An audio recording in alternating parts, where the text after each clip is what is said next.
السلام علیکم۔ آج پیر ہے جولائی کی 3 تاریخ۔ پاکستان میں سر شام کے 7، بھارت میں 7:30، اور یہاں ہمارے اسٹوڈیوز کی گھڑیوں میں صبح کے 10 بج رہے ہیں۔ وائس آف امریکہ واشنگٹن کی اردو سروس سے میں ہوں خالد حمید، خبروں کے ایک بلیٹن کے ساتھ۔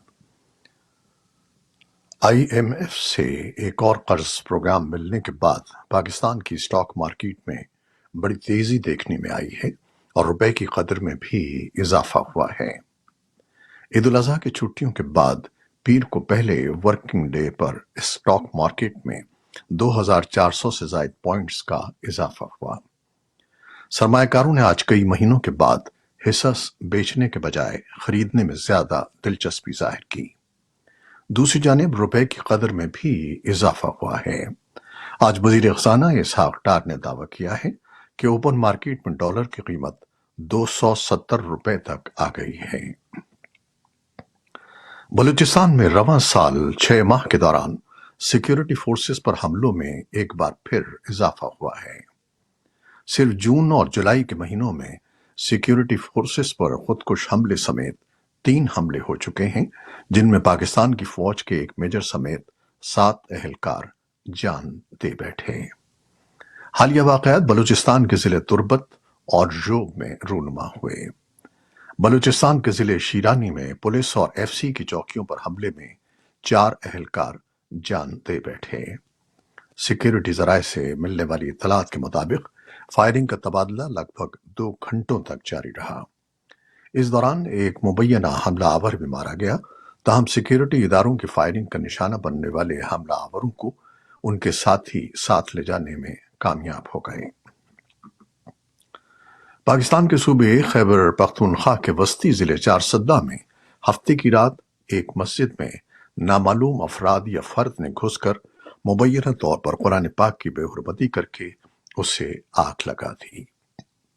یہ واقعہ ایک ایسے وقت میں ہوا ہے جب عالمی سطح پر یورپی ملک سویڈن میں توہین رسالت کے ایک واقعے کی مذمت کی جا رہی ہے۔ چارسدہ اور خیبر پختونخوا کے دیگر شہروں اور قصبوں میں اس واقعے کے خلاف احتجاجی مظاہرے اور مذمت کی جا رہی ہے۔ مظاہرین سے خطاب میں مذہبی جماعتوں کے رہنماؤں نے اس واقعے کی شدید الفاظ میں مذمت کرتے ہوئے حکومت سے ملزمان کی جلد گرفتاری اور انہیں قرار واقعی سزا دینے کا مطالبہ کیا ہے۔ مقررین نے اس موقع پر سویڈن میں ہونے والے واقعے کے رد عمل میں حکومت سے سویڈن کے ساتھ ہر قسم کی تجارتی اور سفارتی تعلقات ختم کرنے کا مطالبہ کیا۔ سویڈن حکومت نے واضح کیا ہے کہ حکومت کا اس واقعے سے کوئی تعلق نہیں ہے اور یہ ایک فرد کا ذاتی فعل ہے۔ مسیحیوں کے روحانی پیشوا پوپ فرانسس نے سویڈن میں قرآن جلانے کے واقعے کی مذمت کرتے ہوئے اس پر برہمی کا اظہار کیا ہے۔ ایک انٹرویو میں پوپ فرانسس نے کہا کہ وہ اسے آزادی اظہار نہیں سمجھتے۔ ان کے بقول کوئی بھی کتاب جسے مقدس سمجھا جاتا ہو، اسے ماننے والوں کے احترام کے لیے اس کتاب کا احترام کرنا چاہیے۔ دوسری جانب مسلم ممالک کے اتحاد اسلامی تعاون تنظیم نے اپنے ایک ہنگامی اجلاس کے بعد کہا ہے کہ قرآن کی بے حرمتی کی کارروائیاں روکنے کے لیے اجتماعی اقدامات کی ضرورت ہے۔ مذہبی منافرت روکنے کے لیے بین الاقوامی قانون کا استعمال کیا جانا چاہیے۔ افغانستان میں اقوام متحدہ نے سن 2023 اور 25 کی مدت کے لیے افغانستان کے لیے اپنا اسٹریٹجک فریم ورک آج جاری کیا۔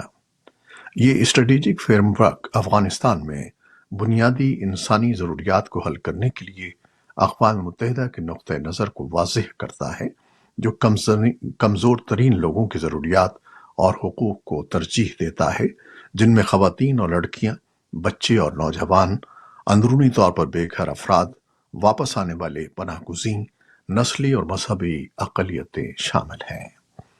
افغانستان کے لیے سیکریٹری جنرل کے خصوصی نمائندہ روزن اوتنبائفا نے کہا کہ ہمارا اسٹریٹجک فریم ورک افغانستان کے لوگوں کو ان کی بنیادی ضروریات کو پورا کرنے اور جان بچانے والی انسانی امداد کی جاری فراہمی کی تکمیل کے لیے مدد کی ایک مضبوط پیشکش ہے۔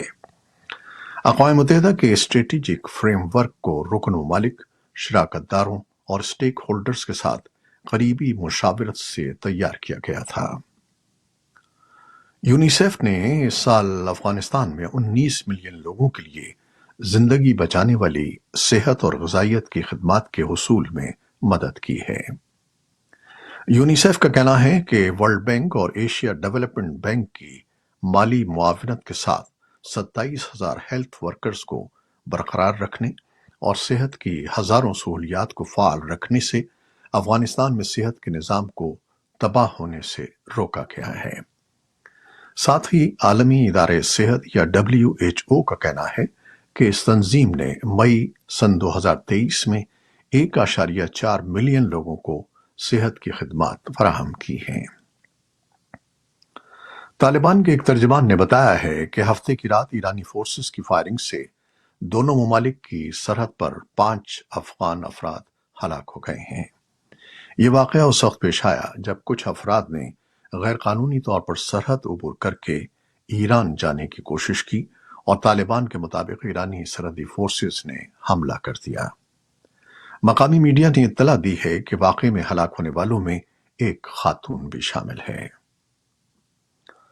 امریکہ کے صدر جو بائیڈن اگلے ہفتے 3 ملکوں کے دورے پر یورپ روانہ ہوں گے، جس کا مقصد روس کی جارحیت کے خلاف بین الاقوامی اتحاد کو مضبوط کرنا ہے۔ بائیڈن کے 5 روزہ دورے کا محور نیٹو کا سالانہ سربراہی اجلاس ہوگا، جو اس سال لتھوینیا کے شہر ویلنیس میں 11 اور 12 جولائی کو منعقد ہوگا۔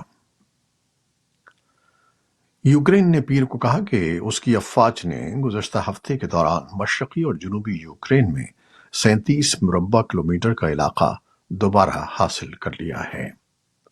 نائب وزیر دفاع ہنا ملیار نے ٹیلی گرام پر کہا کہ یوکرین کے فوجی مشرق میں باغمود کے علاقے میں پیش قدمی کر رہے ہیں، جبکہ روس لیبان اوڈویو اور مارنیکا میں حملے کر رہا ہے۔ ملیار نے کہا کہ ان علاقوں میں زبردست لڑائی جاری ہے۔ پیر کو ہیگ میں ایک نیا مرکز کھولا گیا جو یوکرین کے خلاف ممکنہ روسی جارحیت کے جرائم کی تحقیقات اور شواہد اکٹھے کرنے پر توجہ مرکوز کرے گا۔ International centre for the prosecution of crime of immigration اپنی تحقیقات میں اس بات کا جائزہ لے گا کہ روسی حکام نے جنگ میں کیا کردار ادا کیا ہے۔ روس نے شہریوں کو نشانہ بنانے یا جنگی جرائم کے ارتکاب کی تردید کی ہے۔ چین نے روس کی بحریہ کے ساتھ تعاون بڑھانے کی خواہش کا اظہار کیا ہے۔ بیجنگ میں روس اور چین کے وزرائے دفاع کی ملاقات کے بعد جاری ایک اعلامیہ میں چین کے وزیر دفاع نے کہا ہے کہ بیجنگ اور ماسکو کو خطے اور پوری دنیا میں امن و استحکام کے لیے اپنا حصہ ڈالنا چاہیے۔ روس میں گزشتہ ماہ ایک نجی ملیشیا کی ناکام بغاوت کے بعد سے ماسکو اور بیجنگ کے درمیان یہ پہلا اعلیٰ سطحی رابطہ ہے۔ چین نے فوجی بغاوت کے رد عمل میں کہا تھا کہ داخلی استحکام کا تحفظ روس کا حق ہے جس کی وہ حمایت کرتا ہے۔ تاہم بغاوت کے بعد سے چین کے صدر شی جن پنگ اور روس کے صدر ولادیمیر پوٹن کے درمیان کوئی رابطہ نہیں ہوا ہے۔ اسرائیل نے مغربی کنارے کے شہر جنین کے پناہ گزین کیمپ میں پیر کو بڑی فوجی کارروائی کی ہے، جس میں فلسطینی حکام کے مطابق کم از کم 8 افراد ہلاک ہو گئے ہیں۔ اسرائیلی فوج کا کہنا ہے کہ جنین میں ہونے والی کارروائی میں خصوصی فورسز نے حصہ لیا ہے، جبکہ ڈرونز کا بھی استعمال کیا گیا ہے۔ اسرائیلی فوج کے مطابق کارروائی کے دوران جنین میں عسکریت پسندوں کے زیر استعمال کمانڈ اینڈ کنٹرول سینٹر کو نشانہ بنایا گیا۔ انسانی حقوق کی ایک تنظیم کا کہنا ہے کہ ایران میں سزائے موت کی تعداد میں تیزی سے اضافہ ہوا ہے اور سن 2023 کے ابتدائی 6 ماہ میں 354 افراد کو پھانسی دی گئی ہے۔ ناروے کی تنظیم ایران ہیومن رائٹس کے مطابق سن 2022 کے ابتدائی 6 ماہ میں 261 افراد کو سزائے موت دی گئی تھی، جبکہ سن 2023 میں اسی عرصے میں دی گئی پھانسیوں میں 36% اضافہ ہوا ہے۔ رائٹس گروپ نے الزام لگایا ہے کہ ایران مہسا امینی کی موت کے بعد ہونے والے مظاہروں کے رد عمل میں عوام میں خوف پھیلانے کے لیے سزائے موت کو استعمال کر رہا ہے۔ ایک 24 سالہ فرانسیسی فائٹر اتوار کی رات پیرس کے شمال میں زیر زمین کار گراج میں جلتی آگ بجھانے کی کوشش میں ہلاک ہو گیا، جبکہ فرانس کے دارالحکومت میں ایک افریقی نوجوان کی پولیس کے ہاتھوں ہلاکت پر ہنگامے چھٹی رات بھی جاری رہے۔ حکام نے بتایا کہ پولیس نے ملک بھر میں 150 سے زائد افراد کو رات میں ہونے والے ہنگاموں میں گرفتار کر لیا، جو پچھلے دنوں کے مقابلے میں بہت کم تعداد ہے۔ پولیس کے 3 ارکان بھی زخمی ہوئے ہیں۔ امریکہ کی مشرقی ریاست بالٹیمور میری لینڈ کے علاقے بالٹیمور میں اتوار کے اوائل میں ایک بلاک پارٹی کے اختتام پر 30 افراد پر گولیاں چلائی گئیں۔ 2 افراد ہلاک ہو گئے، جن میں ایک 18 سالہ خاتون اور ایک 20 سالہ مرد تھا، جبکہ باقی 28 میں سے کچھ کو ہسپتالوں میں منتقل کر دیا گیا۔ زخمیوں میں زیادہ تر نوجوان ہیں۔ زخمیوں سے 3 کی حالت تشویشناک ہے۔ بالٹیمور کے میئر برینڈن اسکاٹ نے CNN کو بتایا کہ شوٹنگ اس مسئلے کو اجاگر کرتی ہے کہ نہ صرف بالٹیمور بلکہ پورے ملک میں گنز تک رسائی کو نمٹنے کی ضرورت ہے۔